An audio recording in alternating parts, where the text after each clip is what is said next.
நாடு பொருளாதார ரீதியாக பற்றியிருக்கிற பொழுதும் எங்களுடைய சிலரும் ஜனநாயகத்தை அழிப்பதற்காகவும் ஜனநாயகத்தின் மையப்புள்ளியாக பார்லமெண்டத்தை அழிப்பதற்காகவும் ஏன் மட்டக்களப்பில் இருக்கிற அரசியல் காரியங்களை அழைப்பதற்காகவும் இளைஞர்களை உசுப்பேற்றி அவர்களுக்கு ஒரு பிழையான வழியை காட்டி இந்த நாட்டை மீட்டெடுக்க முடியும் என்று சில கட்சிகள் இளைஞர்கள் மத்தியிலே இப்பொழுது இருக்கிற கசப்பான சூழலை பயன்படுத்தி கள்ள முகநூல்களை பயன்படுத்தி குறிப்பாக ஏபிபி போன்ற கட்சியினர் மிக மோசமான நாட்டை அழிக்கின்ற பாணியில் பல திட்டங்களை வகுப்பதை நாங்கள் அறிவோம். எப்பாவது யுத்தம் ஒன்று இடம்பெற்று விடுமா, அது சில நேரம் ஒரு மத்திய கிழக்குக்கான ஒட்டுமொத்த போராக விரிவடையுமா என்ற அச்சம் இருக்கிறது.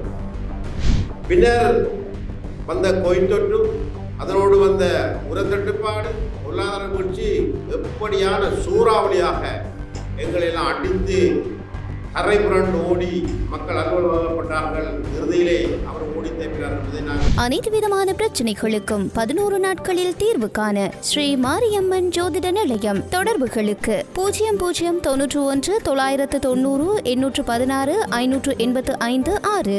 கோட்டபய ராஜபக்ச ஜனாதிபதி அவர்கள் நாட்டை பொறுப்புகிற பொழுது மிக பிரமாண்டமான உச்ச அதிகாரத்தோடு இருந்தார். கட்சிகளும் இருந்தது, அமைப்புகளும் இருந்தது. ஆனால் நாட்டிலே பாதுகாப்பு இல்லை என்ற அடிப்படையிலே அவர் ஏகோபித்த 69 லட்சம் வாக்குகளை பெற்று வந்தார். பின்னர் வந்த கோயில் தொற்று, அதனோடு வந்த உரத்தட்டுப்பாடு, பொருளாதார வீழ்ச்சி எப்படியான சூறாவளியாக எங்களை எல்லாம் அடித்து கரை புரண்டு ஓடி மக்கள் அலுவலகப்பட்டார்கள். இறுதியிலே அவர் ஓடி தேப்பினார் என்பதை நாங்கள் அறிவோம். இப்படியான ஒரு நாட்டை இன்று உயர்த்தி கொண்டிருக்கிற வேளையிலே இந்த உயர்ச்சியை தொடர்ந்து கொண்டு செல்லாமல் போனால் மீண்டும் நாடு விழுந்துவிடும் என்பதை நாங்கள் எல்லோரும் அறிவோம், அதை நம்புகிறோம். அந்த அடிப்படையில் இன்று இருக்கிற சர்வதேச அரசியல் உங்களுக்கு தெரியும். தெற்காசியாவிலே இப்பொழுதும் நேபாளத்திலே மிகப்பெரிய கடையடைப்புகள், ஹர்த்தால்கள், தீ வைப்புகள் இடம்பெற்றுக் கொண்டிருந்தது. பங்களாதேஷிலே அந்த அடிப்படையில் ஏனைய நாடுகளுக்கும் அந்த நோய் தொற்றுமாங்கிற அச்சம் கூட ஏற்பட்டுகிறது தெற்காசியாவில். அதுபோன்று மிடில் ஈஸ்டிலே எப்பாவது யுத்தம் ஒன்று இடம்பெற்று விடுமா, அது சில நேரம் ஒரு மத்திய கிழக்குக்கான ஒட்டுமொத்த போராக விரிவடையுமா என்ற அச்சம் இருக்கிறது. அப்படி நிலைமை ஏற்பட்டால் மீண்டும் நாங்கள் விரும்பியமான இன்னொரு பொருளாதார இழப்பை சந்திக்க வேண்டி வரும். இப்படியான சிக்கலான சூழலிலே இந்த நாடுடைய கடந்த கால நிலைமையை கருத்தில் கொண்டு உள்ளாட்சி மன்றங்கள் இயங்காமல் இருக்கிற சூழல், மாகாண சபைகள் இயங்காமல் இருக்கிற சூழலே முதலாவது ஜனநாயக தெரிவாக நடைபெற இருக்கிற ஜனாதிபதி தேர்தலை நாங்கள் எதிர்கொள்ளப் போகிறோம். இந்த வெற்றிதான் எதிர்கால நாட்டுடைய நம்பிக்கையாகவும் எதிர்கால இளைஞர் யுவதிகளுக்கு நாங்கள் கொடுக்கிற நம்பிக்கையாகவும் நாங்கள் ஒவ்வொருவரும் இந்த மண்ணிலே நம்பிக்கை வாழக்கூடிய சக்திய தைரியத்தை கொடுக்கிற தேர்தலாக இருக்க போகிறது. அந்த அடிப்படையில் நேர்மையாக உறுதியாக உலகக்கூடிய தலைவராகவும் முக்கியமாக அறிவு ரீதியாக மிக அதிகமாக வாசிப்பு பழக்கத்தையும் சர்வதேச தொடர்பாளர்களையும் பொருளாதாரத்திலே உள்ள தலைவர்களே சிறப்பாக கண்டித்திருக்கிற ஒரு ஜனாதிபதியாக நாங்கள் ரணில் விக்ரமசிங்க அவர்களை பார்க்கிறோம். அதனால்தான் தமிழ் மக்கள் விடுதலை புலி கட்சியும் முதலே நாங்கள் அறிவித்திருந்தோம் இந்த ஜனாதிபதி அவர்களை ஆதரிப்பதென்று. அந்த அடிப்படையில் தான் தமிழ் மக்கள் விடுதலை புலி கட்சியுடைய காரியாலயத்தில் வந்து அவர் சொன்னார், இந்த நாட்டிலே பொறையோடி போயிருக்கிற விடயங்கள் பற்றி எங்களுக்கு தெரியும். நீண்ட அரசியல் வரலாற்றிலே இன முரண்பாடு காரணமாக மிக மோசமான நிலைமை நாங்கள் இன்னும் சந்தித்துக் கொண்டிருக்கிறோம். இந்த நிலைமையெல்லாம் தீர்க்க வேண்டுமாக இருந்தால் நிச்சயமாக தமிழர்களுக்கு நம்பிக்கையான அதிகார போர் வழங்க வேண்டும். அதை மிக கூடிய அளவிலே கொடுப்பேன் என்று சொல்லியிருக்கிறார். இவர் உங்களுக்கு தெரியும், இவருடைய சிறப்பம்சங்கள் பல இருக்கிறது. அவர் மிக நீண்ட காலமாக தேர்தலில் ஜனாதிபதி தேர்தலை போட்டு வெற்றி பெற முடியாமல் இருந்தவர். கடவுளுடைய அதிர்ஷ்டமும் காலத்துடைய அதிர்ஷ்டம் அவருக்கு ஒரு பார்லமெண்ட் உறுப்பினராக இருந்த பொழுது கொடுத்தது. அதே போல் 2002ஆம் ஆண்டு விடுதலை புலிகள் பலமாக இருந்த பொழுது எங்களுடைய விமான தளமெல்லாம் தகர்க்கப்பட்ட பொழுதும், பொருளாதாரம் மிக மோசமாக வீழ்ச்சி அடைந்த பொழுதும் இவர் பிரதமராக வந்தார். ஜனாதிபதி சந்திரிகா பண்டாரநாயக்க ஜனாதிபதியாக இருந்தார். அப்பொழுதும் அவர் விடுதலை புலிகளோட பேச்சுவார்த்தை என்று கொண்டு சென்று பொருளாதாரத்தை கட்டியெழுப்பி வந்த பொழுதோ மீண்டும் பிரச்சனைகளை வளர்ந்தது. இப்படி பல விதமான பொருளாதார ரீதியான மீழ்ச்சிக்கான ஆற்றலையும் அறிவையும் பல சந்தர்ப்பங்களை உருவாக்கி இருக்கிறார். அந்த அடிப்படையில் இதனோடு ஒட்டிய தமிழர்களுடைய பிரச்சனை, ஒஸ்லோ உடன்படிக்கை போன்ற பல விடயங்களை காய்ச்சாத்திடுவதற்கும் அமெரிக்க ராஜேந்திரிகளோட பேசி தமிழர் அதிகாரப்பாயிரம் வழங்குவோம்ங்கிற பல உத்தரவாதங்களை வழங்கியிருக்கிறார். இப்பொழுதும் இறுதியாக சம்பந்தனையா அவர்களுடைய மரண வீட்டிலே அவருடைய இறுதி கிரியையில கூட அவருடைய சம்பந்தனையாவும் அதிகமாக காலம் தமிழக பாடுபட்டிருக்கிறார். அந்த இலக்கை கூட அடைவது மிக முக்கியம்.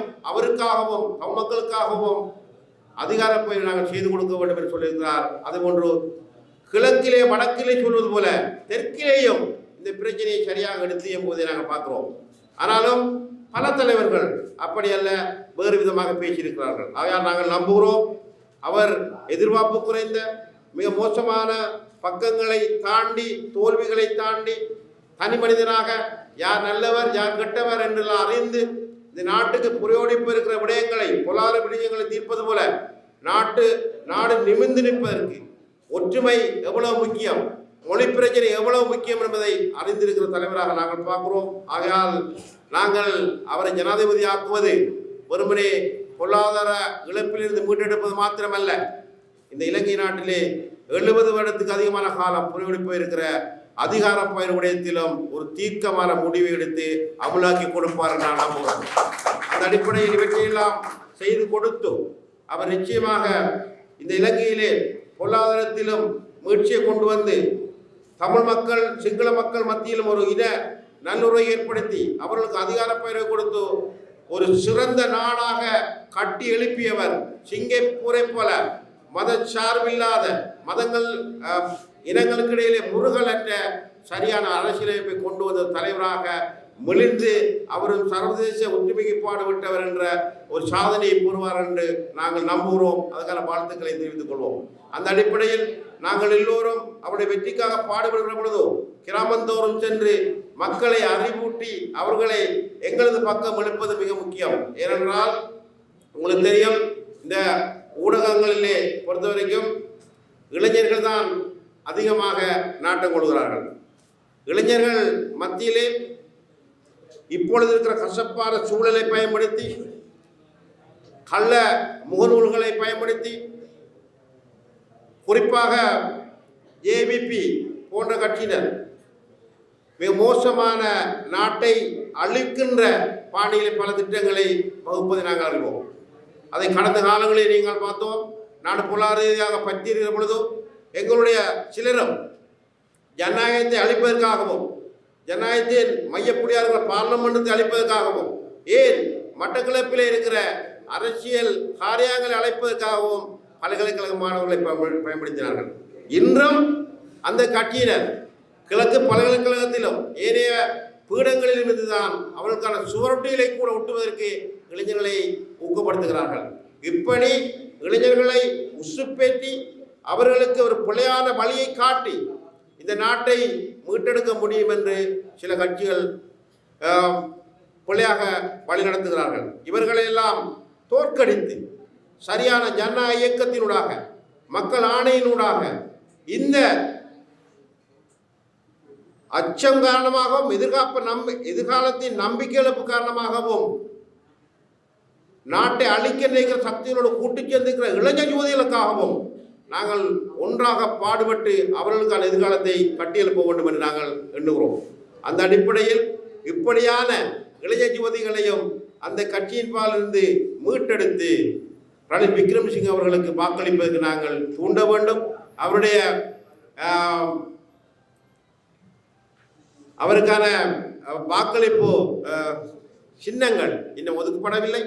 அது விரைவாக ஒதுக்கப்பட்ட பின்னர் அதை அதை கொண்ட பிரச்சார சுவரொட்டிகளும் துண்டு பிரச்சனைகளும் எங்களால் கிராமப்புறங்களுக்கு அனுப்பி வைக்க முடியும் என்று நம்புகிறேன். அந்த அடிப்படையில் ஒரு கூட்டு பொறுப்புள்ள ஒரு மாவட்டமாக சிறப்பாக அனைத்து கட்சிகளையும் இணைத்து கொண்டு ஒரு சிறப்பான வெற்றியை பெறுவதற்கு நாங்கள் ஒரு பாடுபட வேண்டும். முக்கியமாக மட்டக்களப்பு மாவட்டத்தை பொறுத்த வரைக்கும் 4.5 லட்சம் வாக்குகள் இருக்கிறது. அதிலே கிட்டத்தட்ட 3000 மொழியிலே வாக்குகள் எல்லைப்புற கிராமங்களில் இருக்கிற சிங்கள மக்களுடைய வாக்குகள் இருக்கிறது. கிட்டத்தட்ட 1 லட்சம் அளவிலான இஸ்லாமிய மதத்தை பின்பற்றுகிற மக்களுடைய வாக்குகள் இருக்கிறது. ஏனையவை அனைத்துமே தமிழர்கள் அல்லது இந்துக்கள் கிறிஸ்தவ வாக்குகளாக இருக்கிறது. இந்த வாக்குகளை எல்லாம் ஒருங்கிணைத்து எந்த அரசியல் இயக்கங்கள் வீராப்பு பேச்சு பேசி இந்த மண்ணை அழிவுகளுக்கு கொண்டு செல்ல வேண்டும் என்று சொன்னாலும் கூட சரியான வெற்றியை திட்டமிட்டு செய்து சிறப்பான வெற்றியை மட்டக்களப்பு மாவட்டத்திலும் மாகாணத்திலும் வடக்கு கிழக்கிலும் ஏனைய பகுதிகளிலும் வெற்றி பெற்று நிச்சயமாக ஜனாதிபதி வெல்வார். அதற்கான சந்தர்ப்பத்தை உருவாயிருக்கிற சந்தர்ப்பத்தை இன்னமும் மேம்படுத்துவதற்காக நாங்கள் எல்லோரும் ஒன்றாக கரங்கோத்து பாடுபடுவோம். அந்த கரங்கோற்று செயல்படுகிற இந்த செயல்பாட்டை இந்த காரியாலயம் செவ்வனே நிறைவேற்றி கொடுக்கும். அதற்கான காலம் மலர்ந்திருக்கிறது. அதற்காக எல்லோரும் ஒன்றுபட்டு பாடுபடுங்கள் என அனைவருக்கும் அன்பாக கேட்ட அனைவருக்கும் வாழ்த்துக்களை முடித்துக் கொள்கிறேன். நன்றி, வணக்கம்.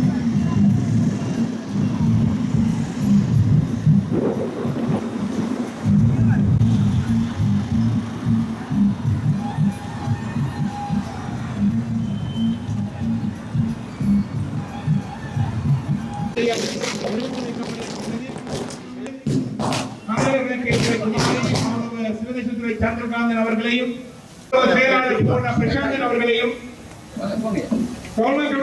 கட்சியினுடைய இளைஞரணி செயலாளர் கௌரவ சண்முகலிங்கம் சுரேஷ் அவர்களையும் சசிகலா அருள்ராஜ் அவர்களையும் மண்மணி வழக்கு பிரதேச அமைப்பாளர் திரு காந்தராஜ் அவர்களையும் அன்போடு வேண்டியிருக்கிறோம். அமர்ந்து கொள்ளுமாறு அன்போடு வேண்டியிருக்கிறோம்.